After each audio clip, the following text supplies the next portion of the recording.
जो इलेक्शन लड़ाई आप जाऊँगी कौन मुख्य मुद्दा रहा आधार करके इलेक्शन लड़े तीनोटी विषय गोटे हूँ माननीय नरेंद्र मोदी यशस्वी कार्यकाल भारत को जपरी गौरवशाली करते सुरक्षित करते विकसित करते 25 कोटी लोग दरिद्रतार मुक्त होती छात्र शिक्षक कृषक श्रमिक महिला युवक समस्त विकास दृष्टि काम कर द्वितीय है ओडिशा रे जो भ्रष्टाचार पूर्ण शासन प्रशासन विरुद्ध एक स्वच्छ उत्तरदायी पारदर्शी प्रशासन विजय को वोट तृतीय कथा है बालेश्वर अंचल मो द्वारा सरकार द्वारा विकास मूलक कार्य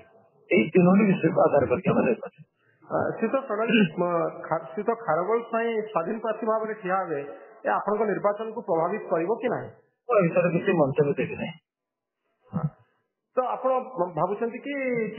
जो बीजेडी बीजेपी मेट कथा चर्चा चली भ्रष्टाचारी बीजेडी को कहते